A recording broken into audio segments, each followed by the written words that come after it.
بسم اللہ الرحمن الرحیم۔ ناظرین، کیا آپ جانتے ہیں دنیا میں موجود تمام سلسلے جن میں مشہور چشتی، نقشبندی، شاذلی، سہروردی وغیرہ شامل ہیں، تمام کے تمام سلسلے حضرت شیخ عبد القادر جیلانی رحمۃ اللہ علیہ کے مرید ہیں۔ آپ کے ذہنوں میں یہ سوال ضرور آ رہا ہوگا کہ کیسے، اور حضرت شیخ عبد القادر جیلانی رحمۃ اللہ علیہ کی نسل آج کل کہاں ہے، اور براعظم ایشیا کے ملک پاکستان سے کیا تعلق ہے؟ اگر آپ جاننا چاہتے ہیں تو میری ویڈیو کو آخر تک ضرور دیکھیے گا۔ ناظرین، روایات میں آیا ہے، کسی نے حضرت شیخ عبد القادر جیلانی رحمۃ اللہ علیہ سے پوچھا کہ آپ کو کب پتہ چلا کہ آپ ولی ہیں؟ فرماتے ہیں، میں 10 سال کا بچہ تھا، جب مسجد جاتا تو فرشتے بچوں کو راستے سے ہٹاتے چلے جاتے اور کہتے کہ تمہیں نہیں پتہ کہ اللہ کا ولی آ رہا ہے، راستے سے ہٹ جاؤ۔ ناظرین، اللہ نے حضرت محمد صلی اللہ علیہ وآلہ وسلم کو کثرت امت عطا کی۔ جنت میں 120 صفیں ہوں گی۔ ناظرین، ان کی لمبائی کا تو نہیں معلوم، لیکن ان کی تعداد جو روایات اور احادیث میں آئی ہیں وہ 120 ہیں، جن میں 40 صفیں دیگر 1,24,000 پیغمبروں کی امتوں کی ہوں گی، اور حضرت محمد صلی اللہ علیہ وآلہ وسلم کی امت 80 صفوں پر مشتمل ہوگی، یعنی آپ صلی اللہ علیہ وآلہ وسلم کی امت کی تعداد دیگر 1,24,000 پیغمبروں کی امت سے 2 گنا ہوگی۔ یوں ہی جیسے اللہ نے آپ صلی اللہ علیہ وآلہ وسلم کو کثرت امت عطا کی، غوث اعظم کو کثرت مریدی عطا کی۔ دنیا میں آج سے قبل اور آج کے بعد قیامت تک جتنے مرید اللہ نے حضرت غوث پاک کو عطا کیے، کسی کو نہ عطا کیے اور نہ کسی کو عطا ہوں گے۔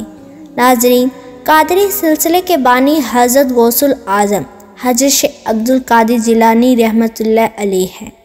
آپ کے مرید اسی سلسلے سے منسلک ہوتے ہیں، لیکن ناظرین، قادری سلسلے کے مرید آپ کے مرید تو ہوئے، لیکن کیا آپ جانتے ہیں چشتی بھی آپ کے مرید ہیں، نقشبندی بھی آپ کے مرید ہیں، شاذلی، سہروردی، رسائی سب آپ کے مرید ہیں۔ دنیا میں جتنے بھی سلسلے ہیں سب آپ کے مرید ہیں۔ کیسے، یہ آج میں عرض کروں گی۔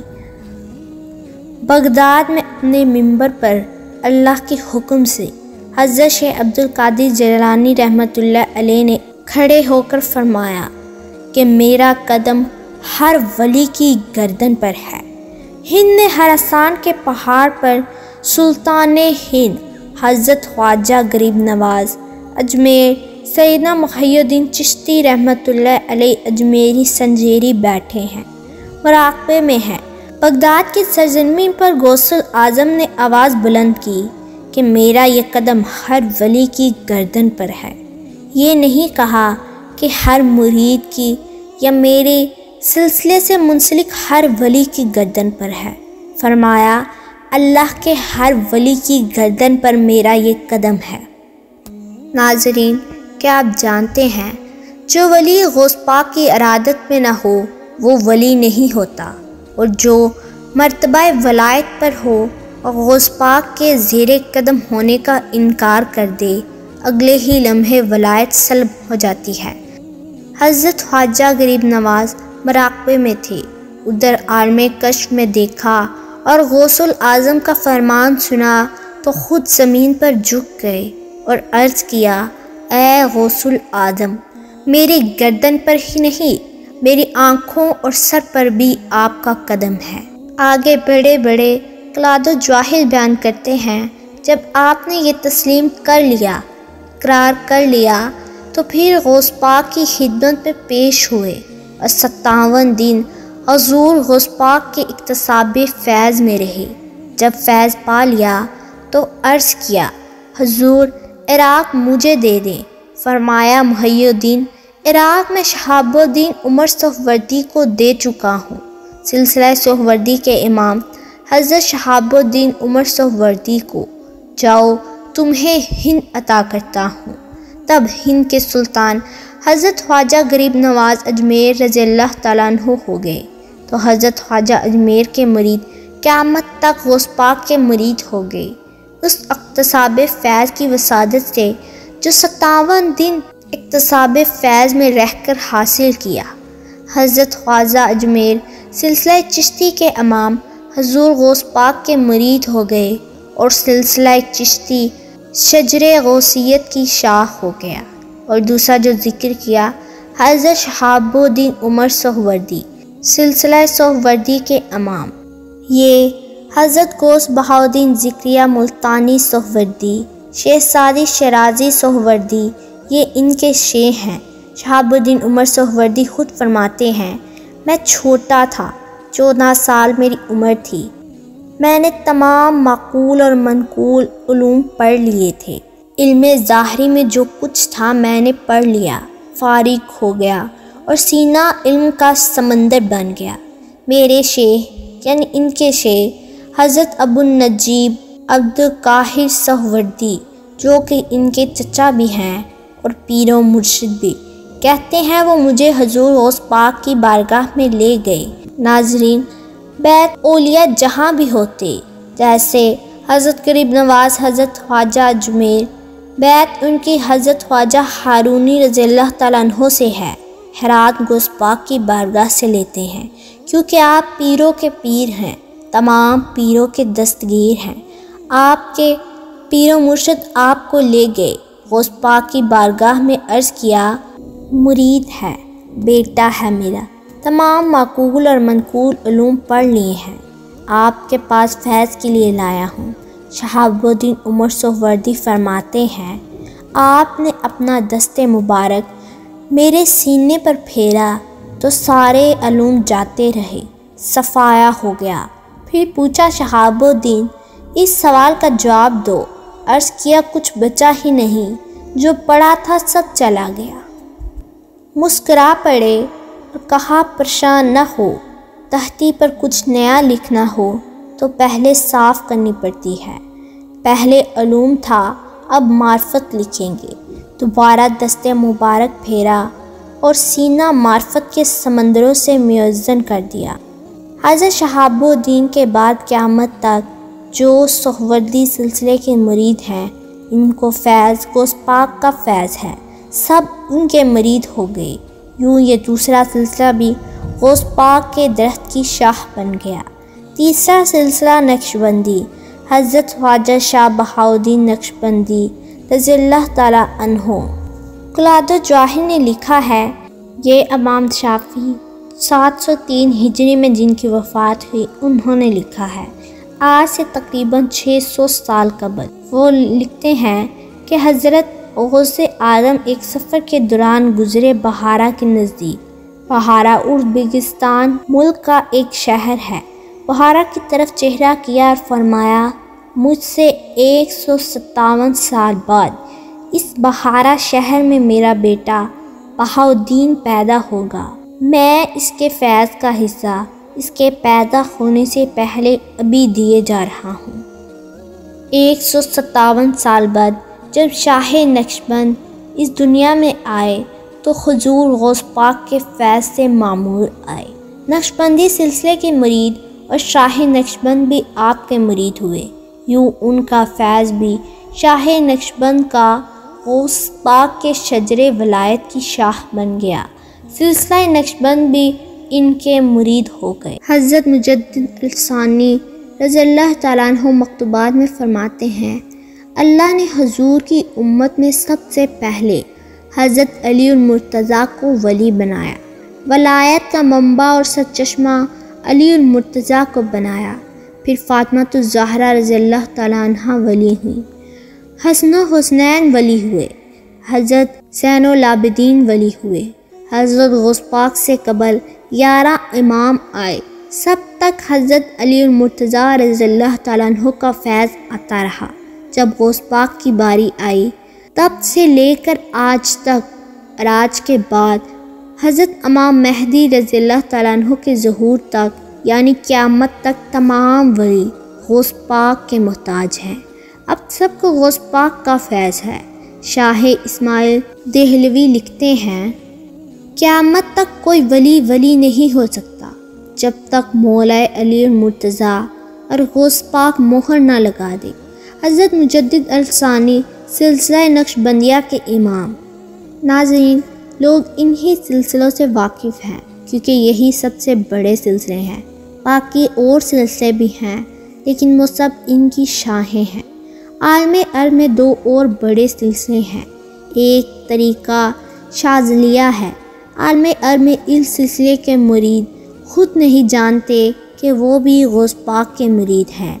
ہر ایک کو نہیں معلوم، اہل علم اور اہل تحقیق کو معلوم ہے کہ یہ مشہور و معروف سلسلہ بھی غوث اعظم کے درخت ولایت کی شاخ ہے۔ حضرت ابو الحسن شاذلی مرید ہیں حضرت ابو المدین غوث المغربی رحمۃ اللہ علیہ کے۔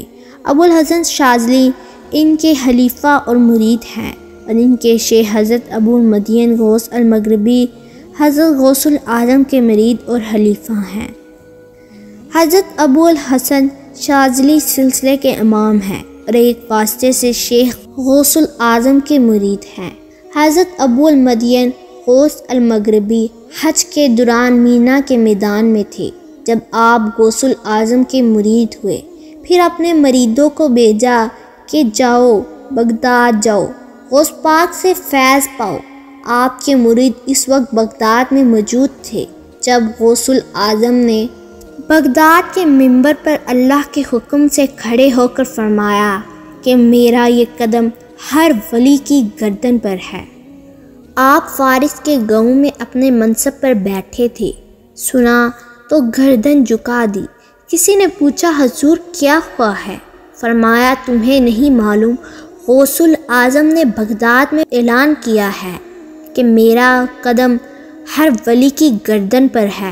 ہر ولی پر واجب ہے کہ گردن جھکا دے ورنہ ولی نہیں رہے گا، اس لیے گردن جھکائی ہے کہ ولی رہ جاؤں۔ ناظرین، دوسرا سلسلہ مرثیہ، یہ بھی حضرت ابو الحسن شاذلی کے مرید ہیں۔ حضرت ابو المدین غوث المغربی جن کا پہلے ذکر کیا، جو کہ حضرت شیخ عبدالقادر جیلانی رحمۃ اللہ علیہ کے مرید تھے، یوں یہ دونوں سلسلے بھی غوث پاک کے مرید ہیں۔ ایک اور سلسلہ رفاعیہ قطب الکتاب سید احمد الرفاعی، بہت سارے اولیاء و مجدد نے روایت کیا ہے، ہم حضرت احمد الرفاعی کے ساتھ مصر میں سفر پر تھے کہ آپ ایک مقام آیا، حضرت احمد الرفاعی خیمے میں بیٹھے تھے کہ اچانک زمین تک گردن جھکا دی۔ ہم نے پوچھا حضور کیا ہوا؟ فرمایا تمہیں خبر نہیں، بغداد کے منبر پر غوث الاعظم نے حکم دیا ہے کہ میرا قدم ہر ولی کی گردن پر ہے، اس لیے گردن جھکائی ہے کہ ولی رہ جاؤں۔ گردن بھی جھکائی اور عرض کیا میری آنکھوں اور سر پر بھی آپ کا قدم ہے۔ ناظرین، یوں معلوم ہوا کہ ولایت بھی غوث الاعظم کے قدموں کی محتاج ہے۔ ناظرین، میں نے آپ کو بڑے بڑے تمام سلسلوں کے بارے میں بتایا ہے، لیکن اور بھی سلسلے ہیں، لیکن وہ سب ان سلسلوں کی شاخیں ہیں۔ یہی دنیا میں موجود بڑے سلسلے ہیں اور اس کی وجہ سے تمام سلسلے حضرت غوث الاعظم کے مرید ہیں۔ ناظرین، حضرت شیخ عبدالقادر جیلانی رحمۃ اللہ علیہ نے جو کتب لکھی، ان میں کتاب سیرۃ الاسرار، مظہر النور، فتوح الغیب، غیب کے راز، جلیل الحدید دل کی صفائی، کنیتا و طالبین، تلاشیوں کے لیے ہزارنا، الفدات الربانیہ، 15 حروف، قبریات اور احمر، جنت و جہنم کی مختصر تفصیل، الفتح ربانی، شاندار وحی۔ ناظرین، آپ کی اولاد میں عبدالرزاق جیلانی، عبدالوہاب جیلانی، عبدالجعفر جیلانی، عبدالعزیز جیلانی اور موسیٰ جیلانی شامل ہیں، لیکن کچھ روایات میں حضرت ابوالرزاق جیلانی ہی کو آپ کی اکلوتی اولاد بتایا گیا ہے، لیکن باقی بھی آپ ہی کی اولاد ہیں۔ ناظرین، آپ کی اولاد میں 20ویں صدی میں قادری سلسلے کے سربراہ سیدنا طاہر علاء الدین الجیلانی القادری ہیں۔ آپ 18 جون کو بغداد عراق ہی میں پیدا ہوئے۔ آپ غوث الاعظم حضرت شیخ عبد القادر جیلانی رحمۃ اللہ علیہ کے مزار کے متولی تھے۔ آپ کا سلسلہ نسب 17 پشتوں سے غوث الاعظم جبکہ 28 پشتوں سے امام الانبیاء حضرت محمد صلی اللہ علیہ وآلہ وسلم سے ملتا ہے۔ 1956 میں آپ نے بغداد سے پاکستان کی طرف ہجرت کی اور پاکستان کے شہر کوئٹہ میں مستقل طور پر مقیم ہو گئے۔ ناظرین، یوں پاکستان کی سرزمین کو بھی یہ اعزاز حاصل ہے کہ سلسلہ قادریہ کے 20ویں صدی کے سربراہ پاکستان میں مقیم ہوئے۔ حضرت شیخ عبد القادر جیلانی رحمۃ اللہ علیہ کی نسل سے ان کے یہ پوتے پاکستان میں رہے۔ وہ اپنی آخری عمر تک پاکستان میں رہے۔ وہ مئی 1991 میں علاج کے لیے جرمنی گئے اور اگلے ہی مہینے انتقال کر گئے۔ انہیں لاہور پاکستان میں سپرد خاک کیا گیا۔ آپ کے 3 بیٹے سید محمود محی الدین الگیلانی القادری، سید عبد القادر جمال الدین القادری الگیلانی اور سید ضیاء الدین گیلانی القادری ہیں، جو سلسلہ قادریہ کی تعلیمات کا پرچار کرتے ہیں۔ حضرت غوث الاعظم کی پیدائش 1 رمضان ایران کے شہر جیلان کے قصبے نیف میں ہوئی، جبکہ آپ کی وفات 11 ربیع الاخیر یعنی 11 ربیع الثانی کو عراق کے شہر بغداد میں ہوئی۔ آپ کا مزار بھی عراق کے شہر بغداد میں ہی ہے۔